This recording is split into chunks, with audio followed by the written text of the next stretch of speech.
अस्सलाम वालेकुम नाज़रीन, एक नई और ताज़ा तरीन अपडेट के साथ इफ्तिखार शाजी का सलाम कबूल कीजिए। आज बड़ी अहम अनाउंसमेंट की है वज़ीर आला खैबर पख्तूनख्वा अल अमीन कंडापुर ने। वो अनाउंसमेंट नौजवानों के लिए, बिलखुसूस तलबा के लिए कितनी एक तरह से हम कह सकते हैं कि मुस्बत और अच्छी है। और साथ में इस दौरान हम बताएंगे आपको कि नौजवान के जिनके बारे में कहा जाता है कि इस मुल्क का जो मेजर तबका है वो नौजवानों पर मुश्तमिल है। ऐसे में जो 4 अक्टूबर को एक रियासती जबर के नतीजे में और बर्बरियत के नतीजे में जिन लोगों को रावलपिंडी इस्लामाबाद से गिरफ़्तार किया गया, गोया कि वो कौन लोग थे, वाकई तहरीक इंसाफ के कारिंदे थे या आम नौजवान थे तो उनका ताल्लुक़ कहाँ से था। और वो जो एक कहानी घड़ी गई थी कि उस दिन गोया कि 4 अक्टूबर को जो लोग इस्लामाबाद में डी चौक पर आ रहे थे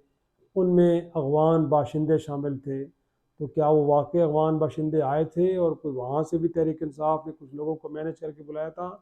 या उसकी हकीकत क्या है, तो वो भी आपके सामने मैं रखने जा रहा हूँ। तो सबसे पहले तो ये कि अल अमीन गंडापुर ने आज ऐलान किया है कि उस सूबे में खैबर पख्तूनख्वा के अंदर अब तलबा तंजीमों पे पाबंदी ख़त्म होने जा रही है। तो लिहाजा अब वहाँ पे कॉलेजेस और यूनिवर्सिटीज़ के अंदर तलबा अब बाकायदा तौर पे उन यूनियन में हिस्सा ले पाएंगे और एक सियासी अमल के अंदर शरीक होंगे। और ये आपको मालूम है कि पाबंदी किसी ज़माने में 80 की दहाई में उस वक्त के जो आमिर जनरल ज़ियाउल हक ने लगाई थी, क्योंकि वो खौफज़दा थे कि नौजवान तबका अगर उनमें सियासी शऊर आएगा तो वो उनके एक उस काले रजीम को चैलेंज करेंगे। तो उस वक्त ये पाबंदी लगाई गई थी जो अभी तक चली आ रही है। उस दौरान बड़ी कोशिशें हुई लेकिन नहीं उठ पाई, लेकिन अब हम कह सकते हैं कि बाकायदा तौर पर अब तलबा यूनियंस पे पाबंदी हटा दी गई है और वो भी पाकिस्तान के अंदर जो पार्लिमानी और जमहूरी अमल है उसके अंदर बाकायदा तौर पे शरीक हो जाएंगे। तो और तहरीक इंसाफ जो समझती है कि नौजवान तबका ही इस मुल्क की सबसे बड़ा असासा है, उनकी स्ट्रेंथ है, तो लिहाजा उनको सियासी तौर पर बालिग करना, उस प्रोसेस में शरीक करना, लगता है कि ये बहुत एक मुस्बत अमल है। और इसके नतीजे में अब लगता ही है कि जो बाकी सूबे हैं और मुल्क के दीगर हिस्से जो हैं उन पर भी हुकूमतों पर दबाव आएगा कि तलबा यूनियंस कि जिनके साथ कुछ तो नेगेटिविटीज़ हैं लेकिन मेजॉरिटी तो पॉजिटिविटीज़ हैं कि इस मुल्क के जो नई क़यादत है वो तभी उभर कर सामने आएगी कि जब आप इस मुल्क के नौजवानों को भी सियासी अमल के अंदर बाकायदा तौर पर शरीक करें। और हम देखते हैं कि माजी में कई ऐसे बड़े कदावर शख्सियात हैं कि जो इन तलबा यूनियन से उठ के आ गए हैं, वो जहांगीर बदर हो या दीगर लोग हों, वो यहाँ से उठे थे और उन्होंने फिर मुल्की पार्लिमान के अंदर बड़ा एक मुस्बत और पॉजिटिव रोल प्ले किया। लेकिन इस दौरान हम देखते हैं कि हुकूमत वक्त कि जो कहती तो है मुस्लिम लीग नून कि उन्होंने भी एक यूथ प्रोग्राम शुरू कर रखा है। किसी ज़माने में मरीम नवाज साहबा जिस वक्त वो हैं चीफ मिनिस्टर है पंजाब की, वो यूथ अफेयर्स की इंचार्ज थी। और आजकल माशाल्लाह उनके जो शोहर नामदार है कैप्टन सफदर साहब, वो यूथ विंग के सरबराह हैं जहाँ तक मेरी इतलात है। लेकिन बुनियादी तौर पे तो जो नौजवानों को 4 अक्टूबर के दिन जिस अंदाज में इस मुल्क में डील किया गया, बिलखुसूस ऐसे में कि जब तहरीक इंसाफ ने यहाँ पे पुरअमन एहतजाज की कॉल दे रखी थी और डी चौक तक पहुँच के मुंतशिर होना था। आपको मालूम है वो 22 अगस्त का जलसा हो या उसके बाद 8 सितंबर का जलसा हो या फिर उसके बाद जो लाहौर के अंदर जो पिंडी के अंदर जो पुरअमन एहतजाज थे उनके साथ सो हुआ। लेकिन 4 अक्टूबर और उसके बाद क्योंकि 11-12 को यहाँ पे SCO कॉन्फ्रेंस थी, उस दौरान भी तहरीक इंसाफ ने पुरअमन एहतजाज की कॉल दे रखी थी। तो जो गिरफ्तारियाँ हुई और उसके बाद उन लोगों को अदालतों में पेश किया गया, मुकदमात बने, तो मैं उसकी तफसीलात देख के बड़ा हैरान हो रहा हूँ। एक तो ये है कि उस दिन जो कोई 800 से ज़्यादा जो लोग पकड़े गए जिनको कहा गया कि तहरीक इंसाफ के कारकुन हैं, बड़े मुतहर्रिक कारकुन हैं, पाकिस्तान के वफाकी दारुल-हुकूमत के अंदर बहुत बड़ा हंगामा और दंगा फसाद करने के लिए आए हैं। और यही वजह है कि उन लोगों के ख़िलाफ़ जो 32 पर्चे काटे गए रावलपिंडी इस्लामाबाद में और उसमें भी संगीन दहशतगर्दी की दफ़ात लगाई गई। लेकिन जब इन लोगों को अदालतों में पेश किया गया तो जजेस ने पूछा ये कि ये क्या बात है कि मुलजिम तो एक ही है, लेकिन कहीं रेड जोन में जब मैजिस्ट्रेट के सामने उनको पकड़ा जाता है तो उनके खिलाफ तोड़ फोड़ और डकैती के मुकदमात दर्ज किए जाते हैं। और जब उन लोगों को आगे लेके आके चाइना चौक इस्लामाबाद में लाया जाता है तो उन्हीं लोगों के खिलाफ दहशतगर्दी की दफ़ात के तहत मुकदमात दर्ज किए जाते हैं। तो खुद जजेस ने पूछा कि क्या ये एक ही मुकदमा नहीं होना चाहिए था, एक ही FIR इनके खिलाफ नहीं होनी चाहिए। लेकिन क्योंकि 9 मई के बाद भी आपने देखा है कि एक एक शख्स के खिलाफ, इंक्लूडिंग इमरान खान, 9 से लेकर 12 शहरों में FIR काटी गई, और इसी बुनियाद पर बहुत से लोगों को फिर जमानत भी मिली, क्योंकि अदालतें पूछती थी कि एक शख्स एक ही वक्त में अगर किसी दंगा फसाद की, किसी तोड़ फोड़ की मनसूबाबंदी कर रहा है तो किसी एक शहर में तो हो सकता है, लेकिन एक ही शख्स बया वक्त 15 शहरों में कैसे हो सकता है। तो उस बुनियाद पर लोगों को फिर छोड़ा भी गया, बरियत भी उनकी हुई।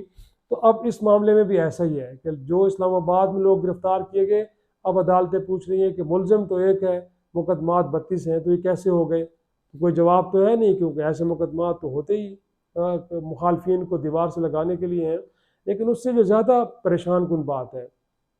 इसमें कुछ निस्फ तादाद तो स्टूडेंट्स की थी, तलबा थे, और जब तहकीकात हुई हैं जो कि अब अदालत के सामने भी आ चुकी हैं, कि इनमें से बहुत सारे थे स्टूडेंट्स के जो रावलपिंडी इस्लामाबाद में, क्योंकि आपको मालूम है कि SCO से पहले भी गोया के मार्केट्स, स्कूल्स, हर तरह की चीज़ें, इवन के आम नान भाइयों की दुकानें भी बंद करवा दी गई, उनके तंदूर भी बंद करवा दिए गए। तो ऐसे में इसमें से मेजॉरिटी लोग वो थे, बच्चे वो थे कि जो स्टूडेंट्स थे, जो अपने घर से निकले हैं सौदा सल्फ लेने। किसी ने दही लेनी थी, तो किसी ने ग्रॉसरी कुछ और लेना था, किसी ने सब्ज़ी लेनी थी। लेकिन हुकूमत वक्त क्योंकि खौफजदा थी, तो लिहाजा उन लोगों को गिरफ़्तार किया गया, और गिरफ़्तार करके उनको PTI का ज़ाहिर किया गया। लेकिन जब बाद में इन्वेस्टिगेशन हुई तो पता चला कि ये तो आम बच्चे हैं, और उनका कोई तहरीक इंसाफ से कोई ताल्लुक़ नहीं है, घर से निकले थे सौदा सल्फ लेने के लिए। लेकिन सितम बराए सितम क्या है कि इसमें से 25 बच्चे वो थे कि जिनके इम्तहान थे, पिछले वो एक मंगल जो गुजरा है उन पे उनके इम्तिहानी पेपर थे, और उनके वालदैन चीखते चिल्लाते रहे और जजेस से कहते रहे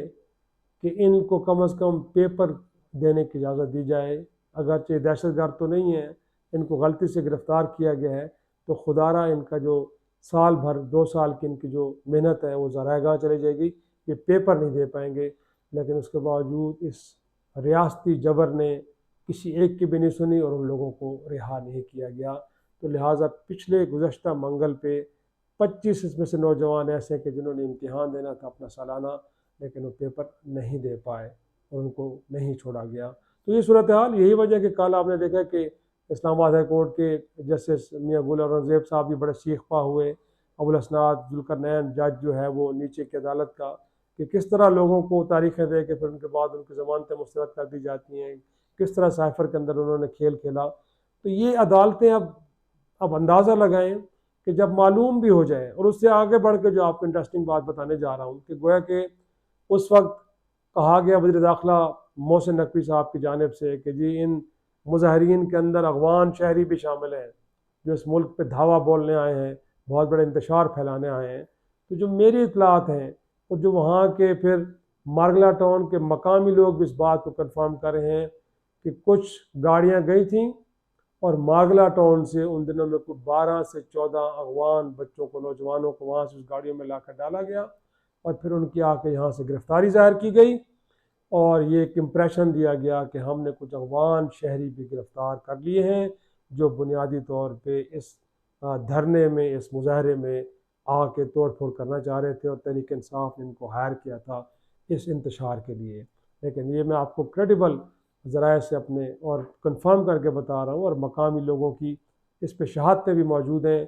कि ये बच्चे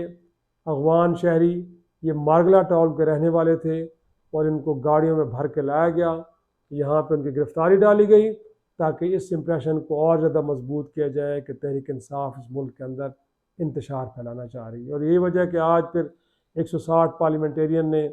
वज़ीर आज़म को ख़त भी लिखा है, क्योंकि कांग्रेसमैन और बरतानवी पार्लिमान की जानिब से जो खतूत लिखे जा रहे हैं अपनी हुकूमतों को, इमरान खान से मुतालिक जो विक्टिमाइजेशन हो रही है उनकी पार्टी की, उससे मुतालिक अब उसके ऊपर जवाब दिया गया है कि ये बिल्कुल बेबुनियाद है, इसका कोई वजूद नहीं है। यहाँ पे इलेक्शन भी बड़े फ्री एंड फेयर हुए हैं, जिसको पूरी दुनिया में तस्लीम किया गया है, और साथ में पाकिस्तान की जो अदालतें हैं वो भी बड़ा फेयर ट्रायल कर रही हैं। और भाई मेरे अगर वो कर रही होती तो कल जो हमारे मियां गुल औरंगज़ेब साहब ने कहा है एक लोअर कोर्ट के बारे में, तो पहले तो उनको आप कहें बरतानवी और जो अमरीकी कांग्रेसमैन हैं उनको तो बाद में आप मुझसे गिला कीजिएगा, पहले तो आपके मुल्क के अंदर बैठे कभी 6 जजेस आपको खतूत लिख के कह रहे हैं कि किस तरह उनको इन्फ्लुएंस किया जा रहा है, और कल के दिन जो आज तमाम अखबारात की और मीडिया की हेडलाइंस थी कि इस्लामाबाद हाई कोर्ट का एक जज ये बरबला कह रहा है कि किस तरह अदालतों को इन्फ्लुएंस करके इमरान खान के ख़िलाफ़ फैसले किए गए, मुकदमात को मैनेज किया गया। तो मेरे ख़्याल में ये अब वो हक़ायक़ थे जो आज आपके सामने रखने थे कि किस तरह बेचारे पुरअमन नौजवानों को गिरफ़्तार करके PTI का ज़ाहिर किया गया, 25 बच्चों के इम्तिहान वो नहीं दे पाए, और साथ में अगवान शहरी जो कहीं पुरअमन तरीके से रह भी रहे थे उनको उठा के यहाँ पे तहरीक इंसाफ का प्रोटेस्ट ज़ाहिर किया गया। और आज हुकूमत कह रही है कि वो तो रूल ऑफ लॉ के साथ खड़ी है, वो तो फेयर ट्रायल के साथ खड़ी है, वो एक तरह से यहाँ पे किसी को विक्टिमाइज़ नहीं कर रही, लेकिन बट हक़ायक़ जो है वो कुछ और कहानी बयान कर रहे हैं। बट मोर इम्पॉर्टेंटली तलबा यूनियन पर पाबंदी KP के अंदर हटी है, तो उम्मीद है उसके नतीजे में जो कारकुन नौजवानों में गुस्सा है उसको एड्रेस करने का एक मौका उनको मिलेगा कि वो एक पोलिटिकल प्रोसेस का हिस्सा बनेंगे। अब तक इतना ही, इजाज़त दीजिए, खुदा हाफिज़।